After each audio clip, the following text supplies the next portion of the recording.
Hello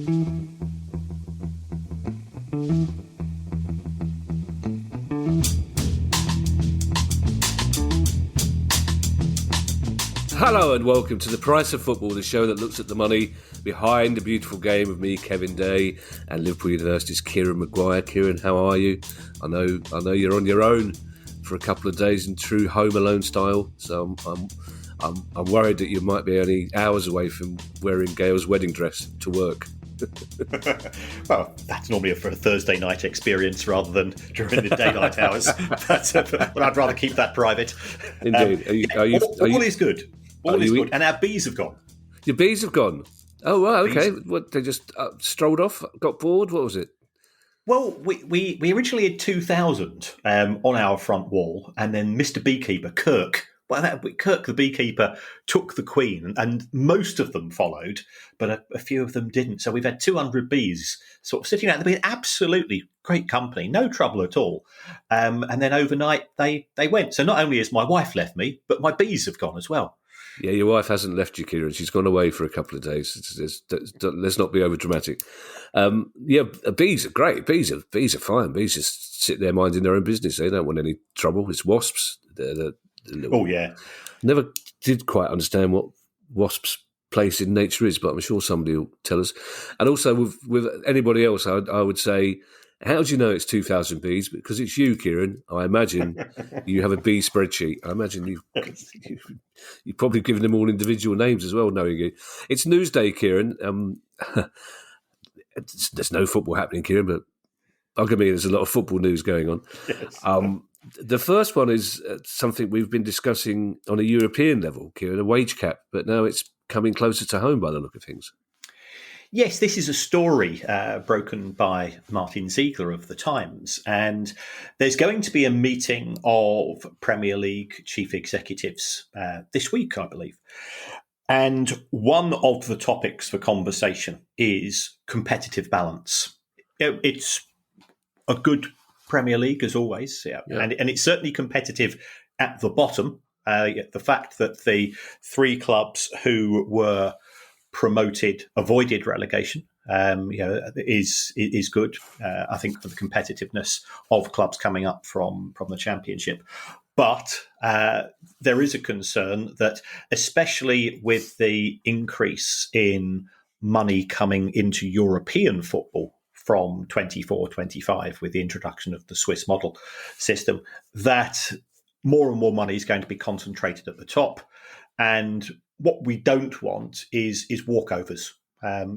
We know that Manchester City and Liverpool and Manchester United and Chelsea, or Chelsea under normal circumstances, are going to be fairly dominant. But there's still that belief.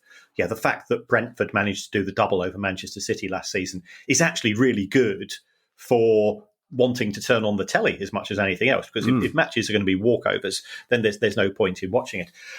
So the proposal is that the side finishing bottom of the Premier League, we take their TV money. So in the case of last season, that would have been Norwich. Norwich earned just over £100 million in TV money. And you have a wage cap, which is 4 times that figure. So that would give us I think works out as a £402 million wage cap. And that looks like a good soundbite in theory.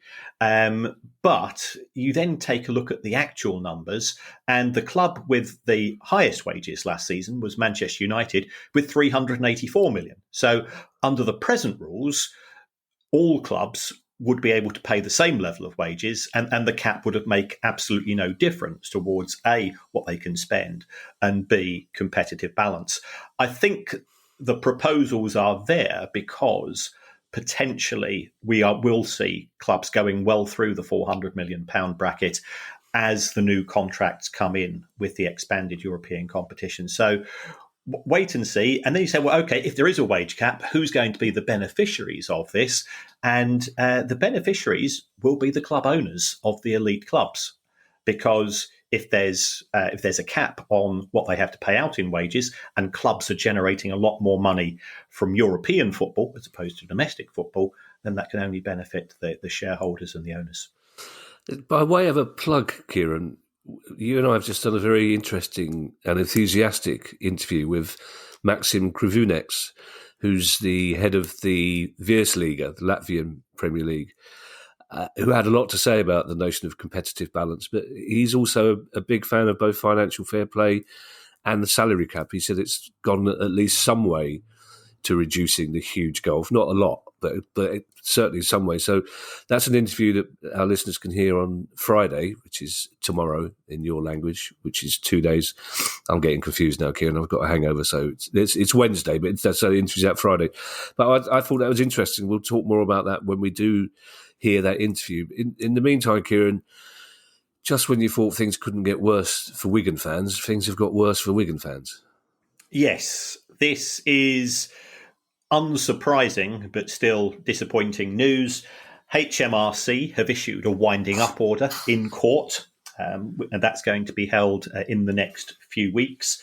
With regards to unpaid tax, I've heard around about £2.5 million is the sum involved. Right. HMRC have to do this. They are the guardians, effectively, of the Exchequer. It's their responsibility to ensure that. Remember, this money has been deducted from employees' pay. This money has been collected from season ticket sales, which are VAT-able, and merchandise sales in the past few months. But it's been kept by the owners and has not been handed across to HMRC. And you wonder why we've got into this situation so quickly, because we remember, having people from Wigan, and we had Andy Burnham and the Mayor of Manchester on the show a couple of years ago when Wigan were in administration. We were somewhat mocking about the administrators who said that there should be a statue built of themselves for the fantastic work that they've done and the £2 million they paid themselves. But at least we thought, well, the club's been sold. The new owners are saying all of the right things, but wages last season when they were promoted, last season I say 21-22, first competitive season, they were paying wages of £157 for every £100 that comes through the door. So that's not a great way to run a business unless you have owners who are prepared to subsidise the club. And it looks as if, for whatever reason, the owners are no longer putting in the money. So there's been too many broken promises, and the owner, who again, has had meetings with various people, but Abdul Rahman Al Jazmi, I think that's his correct name. Apologies for pronunciation if I got that wrong. Seems to have an issue when it comes to generating cash. And often we say in business, you can be asset rich and cash poor, but he's not handed across the cash. The club lost £150,000 a week in League One the last time it was there. So I think they are in a very challenging position. I know people have been concerned about, does this mean the club's going to go out of existence? Well, we have seen Southend United have a series of winding up orders from HMRC, and other clubs have have had this happen to them as well. But those clubs all still exist. My concern for Wigan is that the people that have been connected with acquiring the club, Subject Capital, I'm not convinced about there's a good reason why the EFL have not approved the acquisition of Morecambe over a 6-month period, and the EFL have to keep these things tight-lipped, but you can read between the lines. If nothing's happened, it's because insufficient evidence has been provided to them. There is also talk about one of the owners of the rugby club acquiring a stake, and if so, that could be good for continuity. I think it's the editor of the owner of the New Statesman as well. So we'll have to wait and see. But my concern is that if the club goes into administration again, or if there is a winding up order, the first thing the administrators say is, do we have enough cash to pay the bills that arise during our period of ownership? And with this owner, that's something I'm not convinced about. I mean, for all of the terrible faults of the previous owner who put the club into administration, they did effectively provide some funding. to allow the club to operate on a day-to-day basis, although things were very precarious at times. And I presume, Kieran, if they do go into administration again, that's another automatic points deduction, is it? That's correct. We're not there yet, and I'm hoping we don't go that far. But it would mean that Wigan would start next season on minus 23 points. Jesus. Exactly, and you've got a coach who can't recruit players, or no player who has any sense is going to sign for Wigan if you know that it's failed to pay the wages on 6 occasions in the last 12 months. I've also been in contact with one of our sports lawyer friends with regards to where does this leave the players themselves. Yeah. And potentially, players could be walking away from the club because the club is in breach of contract. And as a consequence of that, you're looking at the statute as far as the Premier League rules and the EFL rules and the general football rules appear to be the case.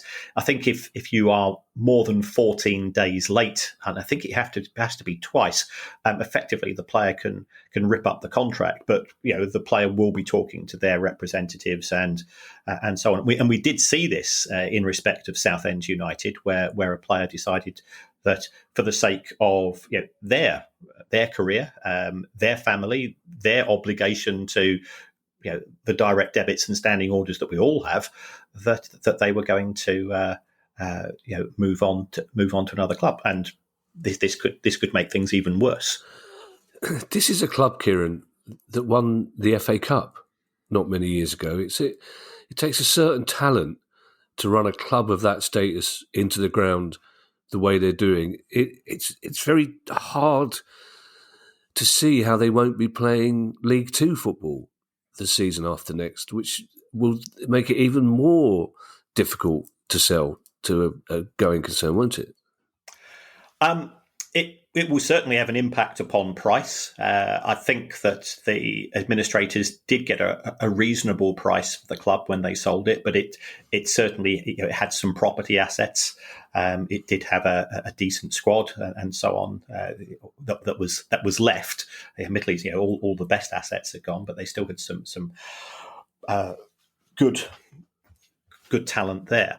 So it's going to be messy, whatever happens, and you do worry because you and I are old enough to remember when Wigan came from non-league into the EFL, and they were one of the clubs that did manage to break through when it used to be very much a closed shop as to who was allowed to come up, and they've done spectacularly well. Dave Whelan was a superb owner in terms of the way that he ran the club. One of my friends used to be a quite senior banker and looked after quite a few of the football clubs in the country. And he said by far his best customer was Dave Whelan, because he'd go in and Dave Whelan would know to the penny, A, how much money was in the bank account, B, how much has been spent in the last month and who it's been spent to, and effectively was sort of an old school owner in the sense that he signed every check and he double checked who it was being paid to, and he made sure that the club didn't live beyond its means. And since Dave having moving away from the club, we've had a succession of disastrous owners. Yeah, I always remember the first time I went up there to interview Dave Whelan, which was great. It was a really interesting interview, and he's a very nice chap. I'm very proud of his club and his town. But the press officer said to me afterwards, how long did it take him to mention that he broke his leg in the FA Cup final? So I said it's about 7 minutes. He went, great, I won a fiver. Because he said that he said all the press people have a little bet with themselves each interview, and he went for under 10 minutes, so he won. That's one of the reasons why it breaks my heart to see any club in trouble. But I had 3 delightful trips to Wigan, and I couldn't have been treated more kindly. And that clearly came from the top down. So it really does upset me to see what's happening to Wigan. The next 4 stories, Kieran, are all in and about the EFL, essentially. The first one is the EFL bigging themselves up numbers-wise. Yes, and rightly so. Yeah. 22 million people watched EFL competition matches. So that's the championship. The championship, the fifth most watched competition in Europe. So bigger than French football, the championship.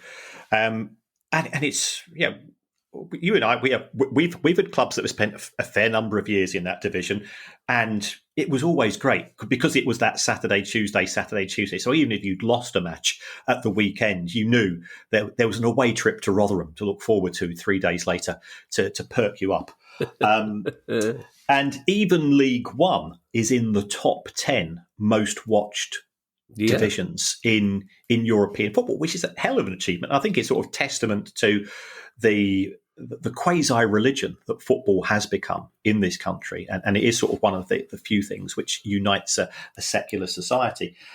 Season ticket sales are up by around about 15%, and given the economic hardship that so many people face, I think it is indicative that people are having to make cutbacks and people are having to make sacrifices. But we've said on many occasions, football does have this unique place in people's lives. And because of those shared memories, because of those new friendships and old friendships which have been forged purely through football, it is something that people will make a huge effort to attend as much as they can. That doesn't mean that season ticket prices increasing at some clubs is particularly defensible, but that tends to be, I think we've seen the biggest rises in the Premier League rather than the EFL. And it's also good to see that there's been a significant increase in the number of junior people attending matches, because we've had all of these accusations from the likes of Florentino Perez that young people aren't interested in football anymore because we're competing against TikTok. So therefore, that's why he wanted the Super League, and that's why he wanted matches split into 4 quarters instead of 2 halves, and so on.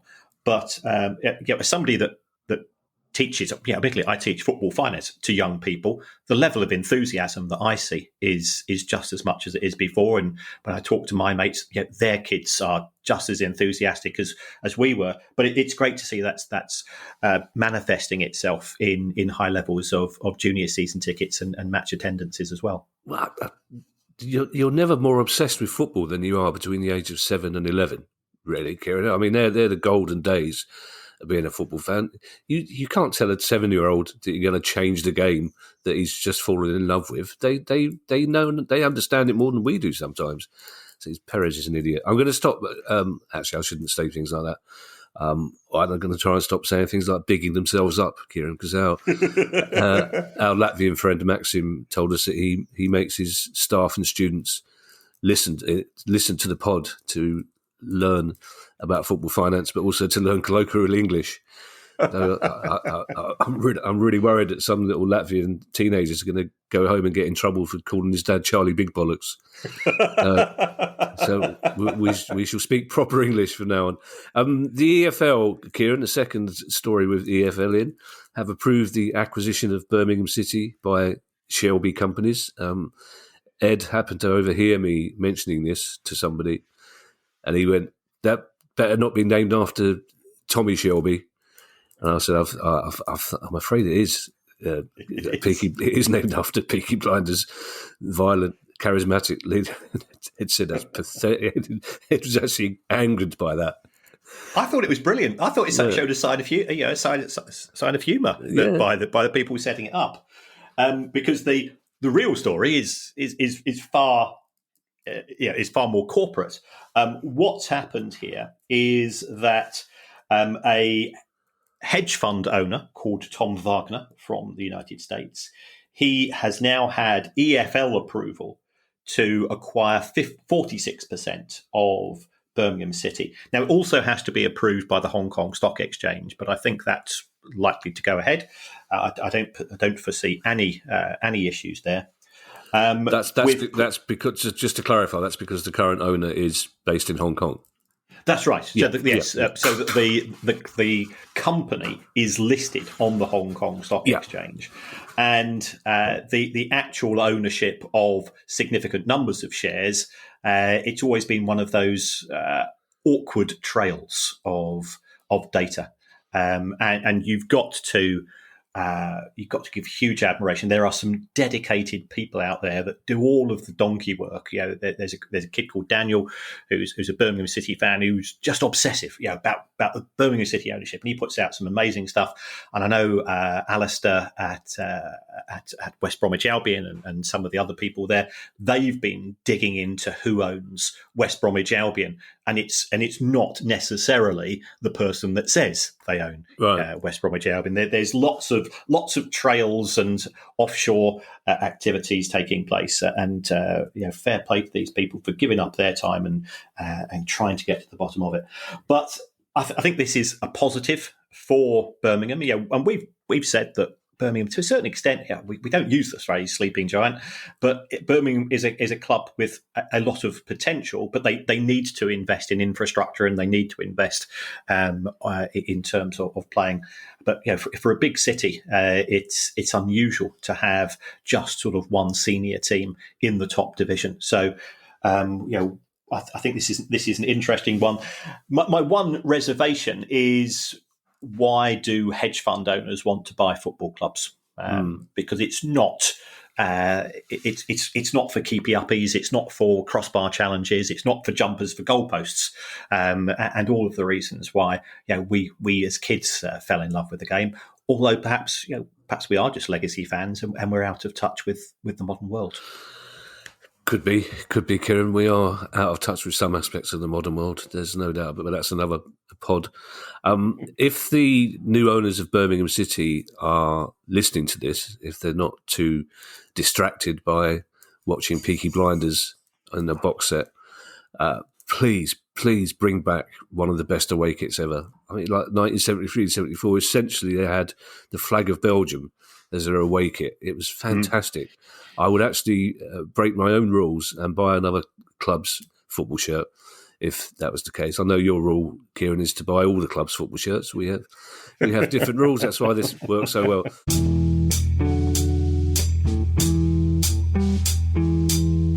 This episode of The Price of Football is brought to you by Manscaped. If you haven't heard already, it's smooth sack summer. When you're playing in the summer sun, make sure you're scaped from pubes to bum. That's right, this is the summer to keep your balls cool while still looking hot with Manscaped. The leaders in below-the-waist grooming are making sure we all have a ball this summer by giving our pants partners everything they need to stay fresh. It's time to get ready for summer by going to manscaped.com for 20% off and free shipping with the code PRICEOFFOOTBALL. The Manscaped Performance Package 4.0 has everything you need to prepare that summer bod. Their Lawnmower 4.0 trimmer features a cutting-edge ceramic blade. It's got a 7,000 RPM motor, a new multi-function on-off switch which can engage a travel lock, and gives you the ability to turn the 4000K LED spotlight on and off when need for a more precise shave. You can also use Manscaped's liquid formulations to keep that freshness, even at the hottest summer barbecues. So get 20% off and free shipping with the code PRICEOFFOOTBALL at manscaped.com. That's 20% off with free shipping at manscaped.com and use the code PRICEOFFOOTBALL.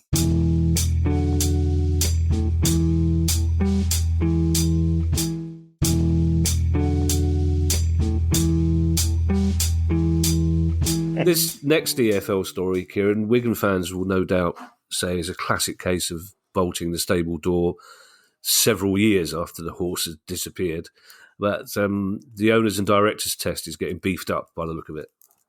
Yes, so this is a change of rules by the EFL. They're bringing themselves more into line with the Premier League, although the Premier League has the advantage of pretty much unlimited resources, and the EFL has to work to a much tighter budget. But they've increased sort of the tariff of disqualifying conditions. So if you're guilty of violent offences, then you would not be allowed to acquire a football club. That seems fair and right, although I will say that some people at the top of some clubs don't themselves get involved in the violent offences. They just set the orders for others to do it. But that's for another podcast, the one which can never be broadcast. We'll do it for we'll do it for Patreons, Kieran. We'll do one last pod, the one that brings us down completely. But only but we'll have the secure in the knowledge that patrons have paid £3 to hear it. If you're a sanctioned individual, the likes of Alisha Usmanov, Roman Abramovich, they would not be able to buy a club. If a sovereign wealth fund from a sanctioned country tried to buy a football club, they wouldn't be allowed to do it. So those fans hoping that they could be owned by the Taliban or North Korea are going to be disappointed. What is interesting is that if you are found guilty of being bankrupt twice, you won't be able to buy a football club, which does mean that Donald Trump, who has been bankrupt at least 4 occasions, probably 6, or certainly at a corporate level, he won't be able to rock up to Morecambe and offer to buy the club. Not that I think they'd be that keen on it if you're guilty of fraud, but also the definition of control of a club has dropped from 30% to 25%. So this is to stop people buying 29.9 and not having to submit to the rules. So it's tedious stuff, it's dull stuff, it's governance related, but it's a step forwards, and it's good to see that the EFL club owners ultimately who make this decision have realised that governance is an important issue in the game and are trying to progress the situation. Well, it's interesting, this one, Kieran. I was researching another project, and the Premier League owners and directors test rules are rather vague. It's just it's like a David Gower off drive, essentially, just waves the bat in the general direction. And sometimes it hits the ball hits it, and sometimes it doesn't. So basically, the Premier League just says you can't be a criminal, whereas the EFL rules are much more specific, and they're even more specific now. But the one thing the EFL rules, like the very first thing, it says if you've ever illegally downloaded a football match or watched a game on an illegal stream, you can't technically be an owner or director. And I just think they can't be enforcing that, Kieran, because there won't be many owners and directors that haven't done that, I'm guessing. Yes. Yeah. Ivan Toney was quite vocal this week, Kieran, about the timing and the length of his ban. So I'm sure he'll be very interested in the last of our EFL stories. Yes, the EFL have signed a commercial arrangement with Sky Bet, which is going to go through to the 2028-2029 season. This involves a 50% increase in the amount of sponsorship and a memorandum of understanding with regards to, and this is the irony here, with regards to player education in respect of gambling. And to introduce the concept of safer gambling, and this is, people accuse me of getting on soapboxes at times. Well, consider soapbox about to be jumped upon. There's talk about safer gambling. Well, the trouble is, you and I both know people with addiction issues. There isn't a safer level of alcohol if you're an alcoholic. There isn't a safe level of drug abuse if you're a heroin addict. So there isn't a safe level of gambling if you've got a gambling addiction.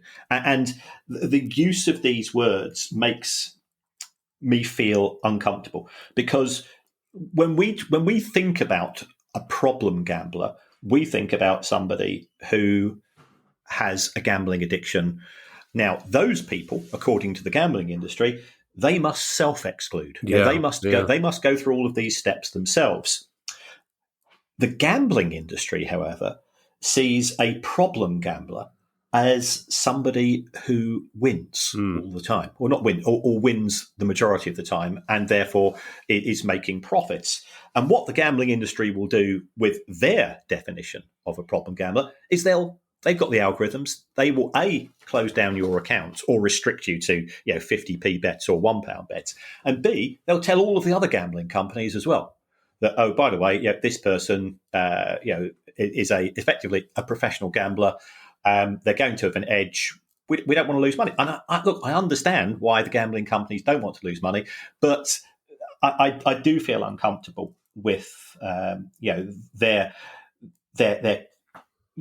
insistence that if you've got a problem in terms of losing money, if you're spending too much money, ultimately it's your problem. Yes, we'll give you the tools to help yourself, but it's a bit like a publican inviting somebody into a pub and say, don't order too many, but I'll let you choose. Sorry, Kieran, do we know how much this has been paid by Sky Bet for this? No, the actual sum involved hasn't been discussed. They are giving £1 million to a community fund each year. Right. But then I seem to recall Pablo Escobar building hospitals and schools in a similar attempt to promote the good side of the nature. As far as Sky Bet themselves are concerned, they are owned by Flutter Entertainment, who also own Paddy Power and Betfair. For people not familiar with those companies, in 2018, a £2.2 million fine was given for failure to apply money laundering checks. In 2022, a £1.9 million fine was given for promoting free spins to people who had already self-excluded. And we've recently had a £490,000 fine, again, for issues to do with self-excluded people. So this is just coming from this one company, who have used to be known as Paddy Power Betfair, but have now changed their name to Flutter Entertainment to soften the association with gambling. Indeed. Now, a couple of days ago, Kieran, I was toying with the idea of buying 1 million shares in Manchester United, and this next news story makes me regret that I didn't. Yes, Manchester United's share price has jumped around about 30% in 2 or 3 days. And there has to be a reason for this. Now, sometimes that reason is that there's something logical and business-related and commercial. But what appears to be the case here is that a social media account with around about 300 followers effectively put out something on the lines of Sheikh Jassim has acquired Manchester United, deal done. Oh. And the markets jumped upon this, and if the Sheikh Jassim deal does go ahead, and this is where the issues in terms of share price lie, it looks as if Sheikh Jassim would be acquiring 100% of the shares, in effect saying, well, we're going to pay, let's say, $28, $30 a share. Manchester United's share price was 18. So you think, well, okay, well, if I buy at 18 and this deal is going to go ahead, I can buy at 18, I can sell at 30, I can make a load of money for myself. So on the back of one social media account, which appears to have zero credibility, and the Qatari authorities have effectively distanced themselves from it, the share price did shoot up. It's a sign of the jitteriness of markets, that people in an information vacuum, and that's what we've had. And I think a lot of the blame here has to go to the Glazer family, because they're trying to nickel and dime the two bidders. Keep going back. Oh, such and such is offered just a little bit more. Can you raise your bid? And I know, as far as they're concerned, let's face it, they've got no love of Manchester United. They've got no love of winning trophies. They just see it as a financial investment. But because it has dragged on so long, we are now left in this rather crazy situation in which any information will be seized upon, can potentially be used, and social media can act as a megaphone and expand that information around, and you will see significant jumps in share price. Now, for all I know, this could be a very cunning form. It's not insider information, but deliberately putting out this information, buying some shares in the knowledge you're going to put this out on social media, hoping that somebody's going to jump on it and make money on the back of it. So it's very messy. It's very undignified. And, for a club with the history and the heritage of Manchester United to be on the receiving end of pretty tawdry activities is such a shame.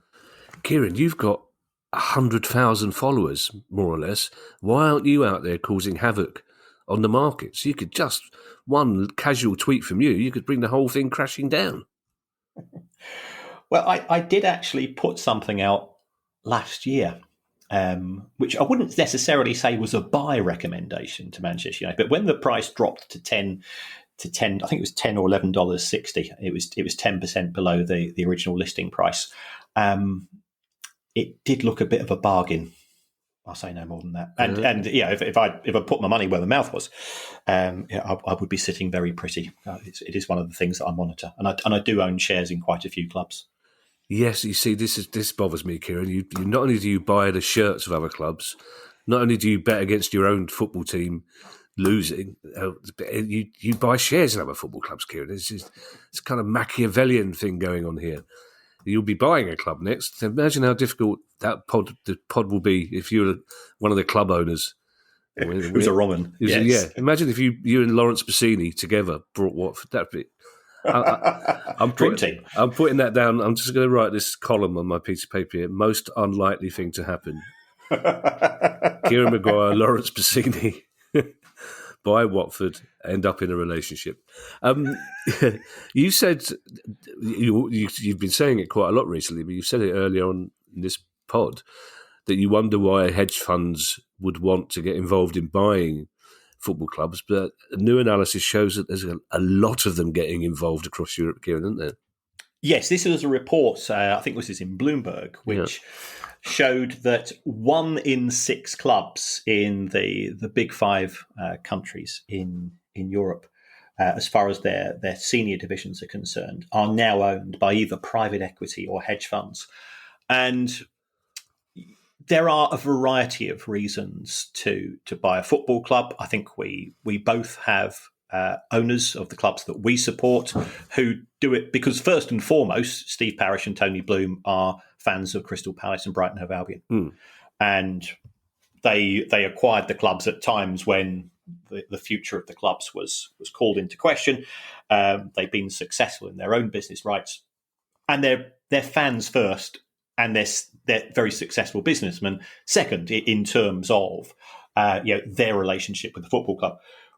If we've got hedge funds and private equity buying football, first of all, my concern is we don't know who's putting money into these funds, putting money into these organisations. So this does create issues as far as private equity is concerned.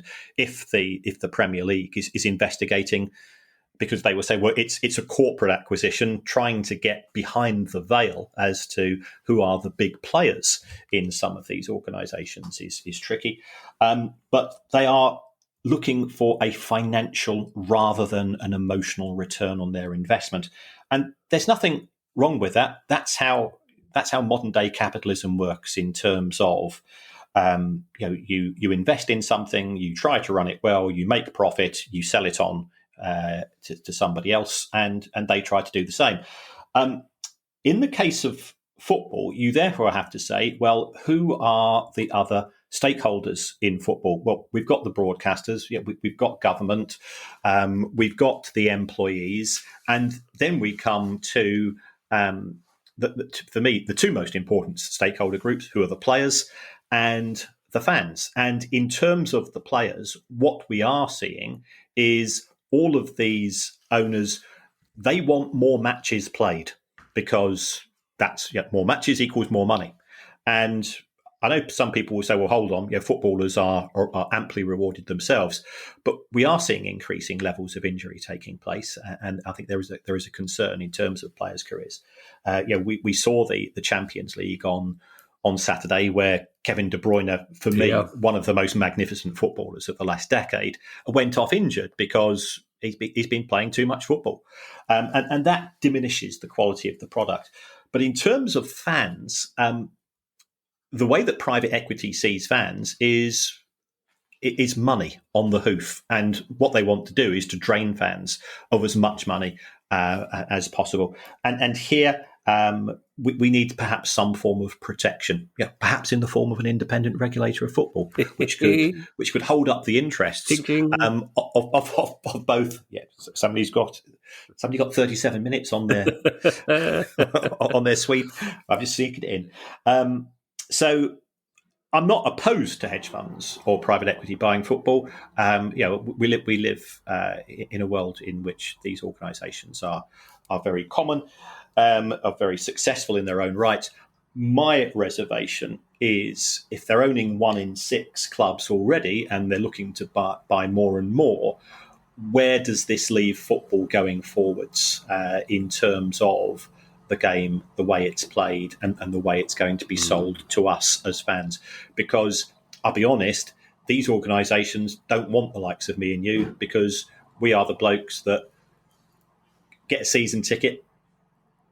Well, they don't want to sell season tickets. They want to sell individual match tickets. You can make far more money from a tourist fan than a season ticket holder.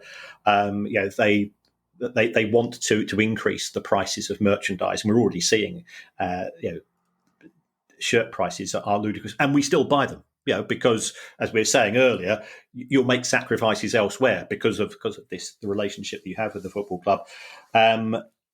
And it's only going to go one way in terms of the monetary balance from fan to owner. We'll get in trouble, Kieran, for talking about football. You know how producer guy goes off at the deep end in his solid gold swimming pool. But Kevin De Bruyne, for me, he's up there with Jerry Murphy as the footballer that brings me most joy. I think he's wonderful. He's a work of art. And I should just pause here while some of our Latvian students Google Jerry Murphy. Newcastle United, upwardly mobile in another league table, Kieran. Yes, they are now 7th in the league table of commercial deals. And I think if we look at the history of Newcastle United, when Mike Ashley acquired Newcastle in around about 2007-8, the club was generating £28 million in commercial income. And by the time he left, only 18 months ago, they were generating £28 million a year in commercial income, i.e. this was an area of the club which it was neglected to an extent. But there was also the issue that Mike Ashley Mike Ashley has never been, and I know it'll upset some Newcastle fans, he's never been on my wrong uns list because he did lend the club £111 million interest free, and he did run it as a business which broke even. The downside is that he sucked the joy out of being a fan, and it could have been far worse. If we look at some of the other owners, but Newcastle fans effectively voted with their feet in terms of a reluctance to endorse the brands that the club was associated with under the Ashley regime, and the reason for that is because Newcastle fans said that you've stopped us from being as proud as being Newcastle fans as we used to be, because it had become a soulless experience. There had been no money spent on the infrastructure within St James's Park and elsewhere, and so on. So what we now have is a deal announced with an events company in Saudi Arabia called Seller, and according to the effective Newcastle owner, Mohammed bin Salman, it's a really good deal for the club. And according to the effective owner of Salah, Mohammed bin Salman, it's a really good deal for the company as well. So it's worth probably around about £25 million a year. So that's trebled the amount, more than trebled that they were getting from Fun 88. They've also got a deal on their sleeves worth in the region of 7 to 8 million. That's again catapulted them up from where they were, and this is important as far as Newcastle United are concerned. In order to be competitive, they now see themselves in the European market, trying to compete with some of the bigger clubs there. And for financial fair play purposes, this is a step forwards. Is this a fair price that they're paying? There won't be any indication that the Fair Value Committee or whatever they're called will get involved here? I think it is a fair price, mainly because they've qualified for the Champions League. Right. And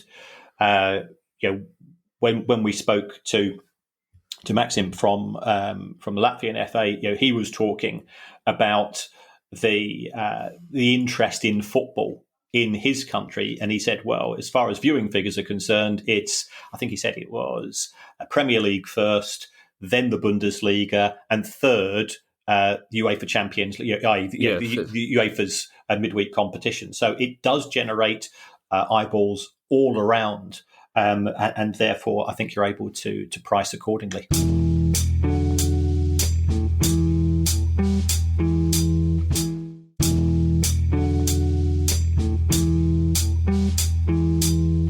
There have been many people in football, Kieran, predicting that Everton may well find themselves in court at some stage in the future, but I don't think they would have predicted that it would happen this way. Yes. Former manager, one of the coolest people on the planet, without a doubt, in my view, as well. Carlo Ancelotti has issued, and this was due to, I get a list of court cases each day, but I hadn't spotted this one. Carlo Ancelotti. Is this because you're still looking for Uncle Terry? That's right, and his 4 different names. But Carlo Ancelotti is issuing proceedings against Everton Football Club for commercial contracts. It's sort of very vaguely worded. Now, people go, well, hold on, Carlo Ancelotti left Everton in the summer of 2021. We're 2 years down the line, and we don't normally hear about former managers suing clubs. And the reason for that is there's normally a very quickly agreed contract signed off by both parties. Any settlements, any sums due are finalised. The League Managers Association will represent the manager, as will their own private legal representatives at times. So why is this suddenly come to light? What I suspect has been the case, and I have been in contact with one of our legal chums, is that there will have been correspondence between the two parties. Then there's been some form of radio silence, I suspect, from the Everton side of things. And remember, Everton now effectively don't have a board of directors because Denise has gone, Graham Sharp has gone, is it Sean Ingalls, Graham Ingalls? Effectively, the finance director has gone, so that's just left Bill Kenwright. And there's been no progress made. Now, why should there have to be any form of settlement? Well, when Ancelotti left, Everton would have got some compensation from Real Madrid, but also there would be what we sometimes refer to as contingent payments. So if you are a football manager, you've got a flat salary plus you get bonuses. So Sean Dyche is estimated to have been given a bonus of somewhere between £2 and £2.5 million for keeping Everton up. Big Sam was due to get broadly the same from Leeds had they managed to stay up as well. So Ancelotti's would have been linked to league position, average attendance, commercial deals, intellectual property in terms of him putting his quizzical eyebrow next to products being merchandised by Everton and so on. And it looks as if whatever that settlement was hasn't come to being. So a bit like HMRC and Wigan Athletic, you finally reach the point of we'd much rather this take place behind closed doors. And 99% of disputes in football are solved behind closed doors. We don't get to hear about them.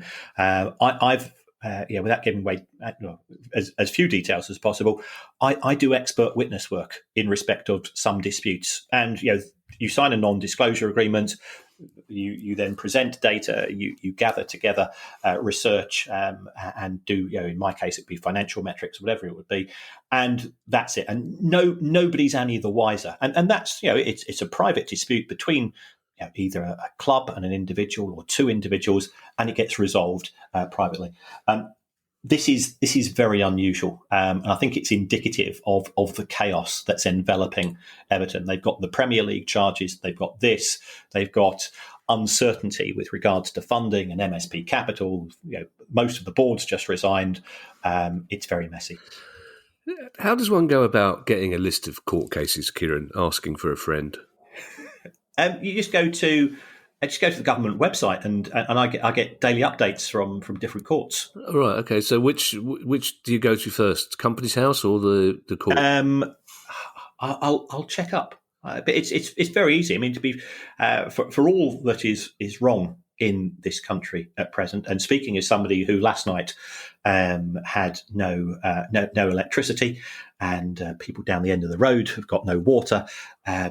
Some of the systems, such as Companies House and the court systems, are run particularly well from an online interrogation point of view. There's much broader issues with regards to the failure of the legal system and the court system, but that's for a separate show. That's 3 separate pods we're doing now. The Baroness has only been away 3 days, Kieran, and already the street is without water and electricity. Well, it's my excuse for not taking a shower since she's left. Our friend Maxim Krivuneks, head honcho of Latvian football, is very scathing in his interview about the Super League. So I'm sure he'll be delighted to hear this news. Yes.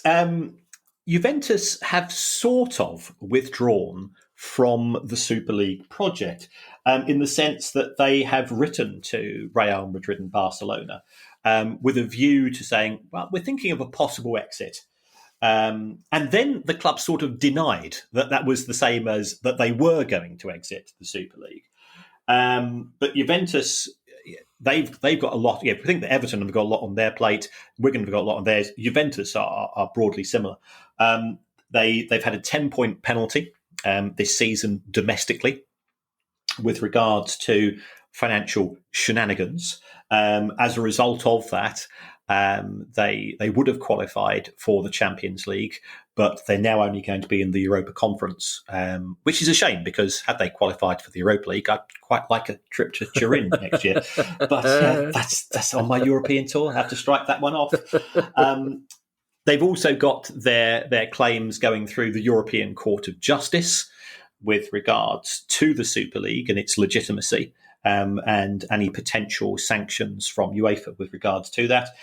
For people wondering what is the status of the Super League, if you go, I think the website is called thesuperleague.com, that website is still going and you're still getting the comments about how great it is from the likes of the Glazers and some of the other owners of Perez, of clubs in Europe.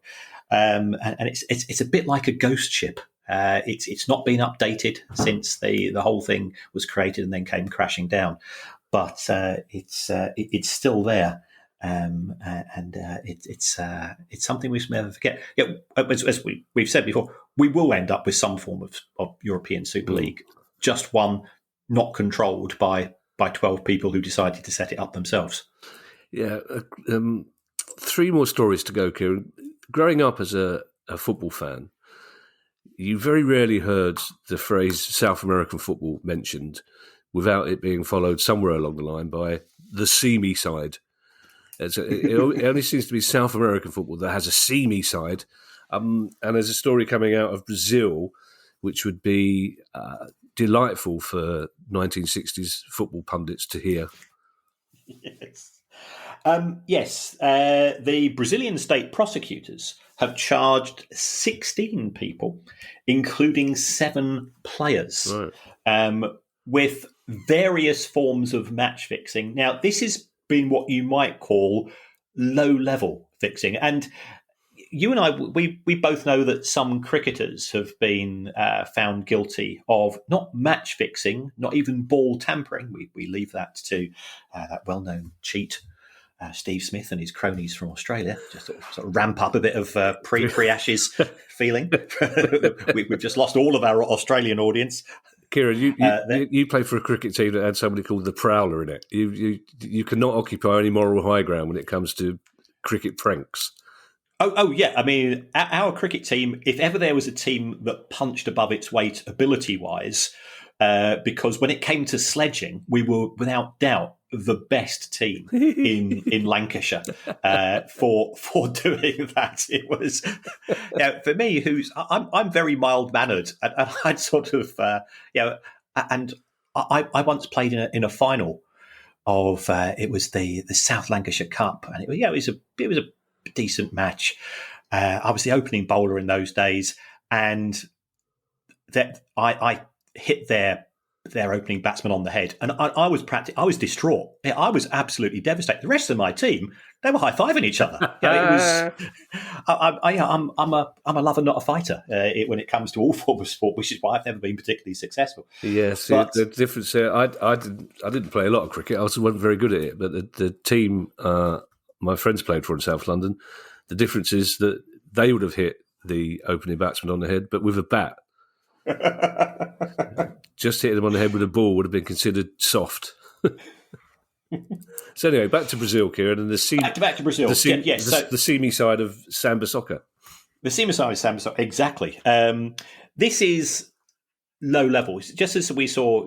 Cricketers deliberately bowling no balls and wides. Here, it's deliberately getting a yellow card, deliberately conceding a corner, and so on, where there aren't huge amounts to be made because clearly the odds don't tend to be quite low. But these players were being employed by professional criminals who will be some of the other people in the 16.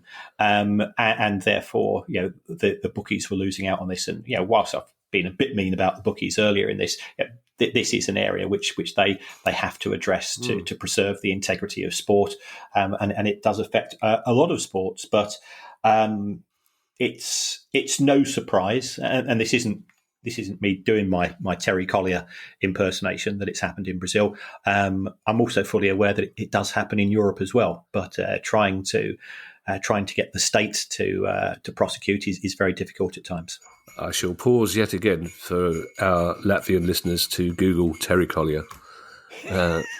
Whatever happened to the Lightly Lads, one of the most underrated sitcoms of the 70s. I've got a question for you, Kieran. I know it's Newsday, but I don't think many people would have predicted Lionel Messi's latest club. But what's the financial impact been of him going to Inter Miami? Yes, I'm sure he's absolutely devastated to not be managed by Phil Neville, but he still decided to go there. What has happened is he was offered the opportunity to play in Saudi Arabia, and it's a tough decision, I think, for a player of a certain age group to make. They're perfectly entitled to maximise their revenues. Even and people say, well, hold on, they've earned a lot of money elsewhere, but we know how much that Cristiano Ronaldo's earning from playing in Saudi Arabia. But he's decided to go from Miami. He will be on a very lucrative contract, but by all accounts, that contract is going to be part funded by Adidas, who make the kits, and also part funded by Apple, who have the MLS TV rights. So I think he's getting a share of the Inter Miami rights, because there are wage caps in the MLS, but they also have effectively sort of star player exclusion clauses. David Beckham had the same when he went to play for LA Galaxy. So what we have seen is Inter Miami, I think it's fair to say, have had a pretty mediocre period of time on the pitch. And remember, it is a new franchise as far as the MLS is concerned. But we've seen a huge spike in ticket prices because what we see far more frequently in the US than here in the UK, and this is one of the things I would fear as far is what they refer to as dynamic pricing, a bit like EasyJet. Depending upon the opposition, depending upon who's playing in the match, right, prices rise accordingly. So the prices for Inter Miami matches have shot up in terms of tickets. That's both home and away, because if you are in LA, if you are in New York, you still want to see, or you still want to be able to say, I've seen Lionel Messi play in the MLS. So there's been a very big increase. This will be also good for the Inter Miami sponsors, so they'll be willing to pay more. They will have star player clauses kick in as well. So it has been positive. Lionel Messi is again, we don't talk about football, fantastic football, but he can't win matches by himself. He has to have. So if results don't improve, I think we could see those high prices start to descend fairly quickly. So watch this space accordingly. I know the MLS is a different beast now, Kieran, but this does smack to me of those days in the late 70s when the likes of George Best and Pele were going out to America for an easy couple of seasons to make an easy couple of million, isn't it?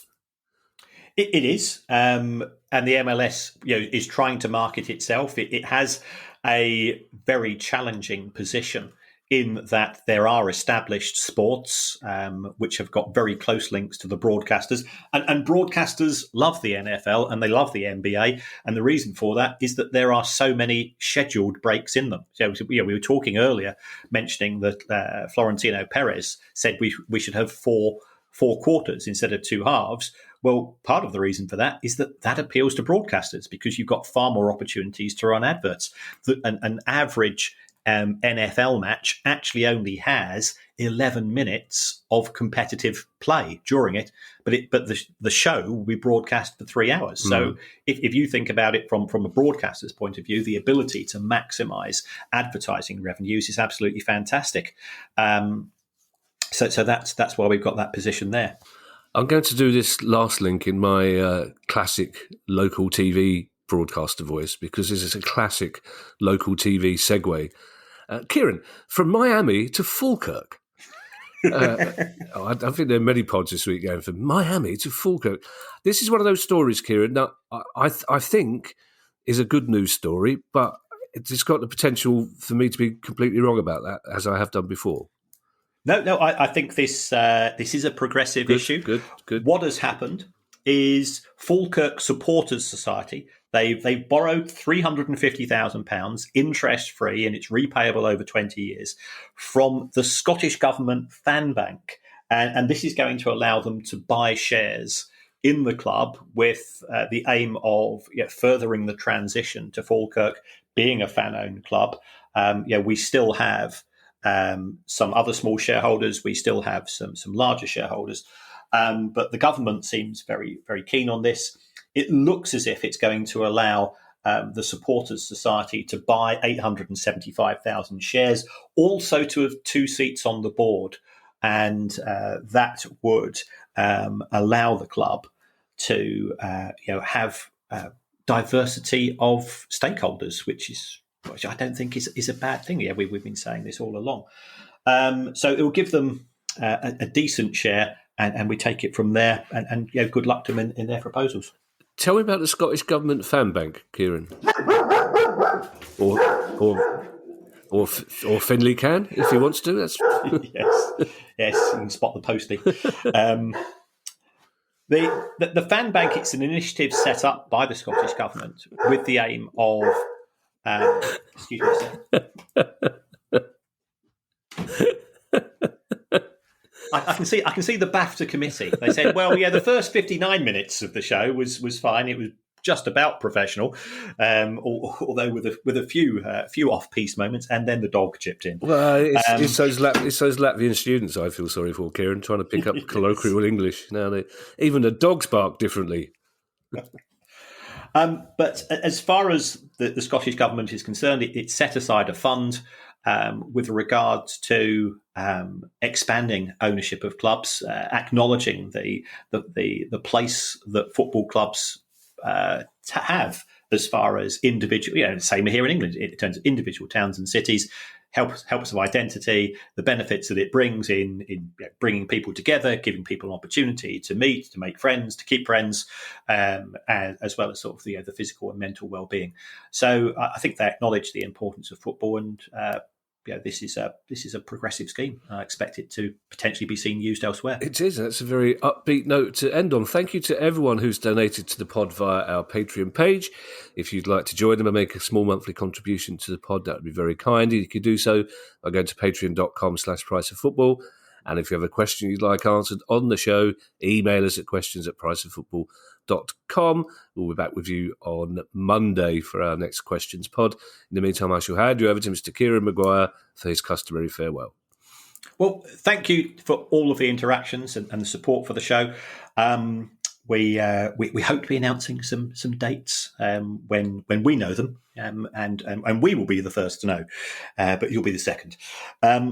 There's another way of supporting the show, as well as the generosity and kindness of Patreon members and the interactions, and that's to go onto your app from which you download the podcast and to give us a review.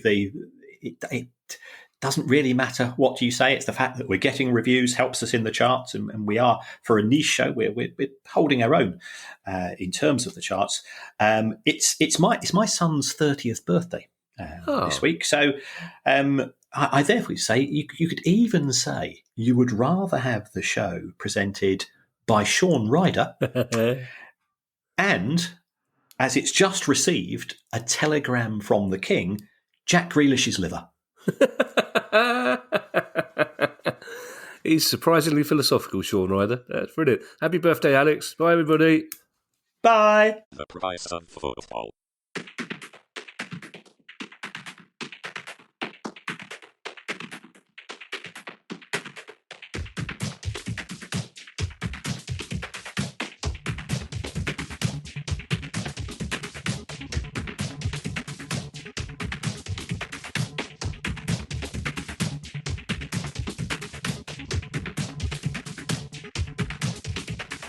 The price of football.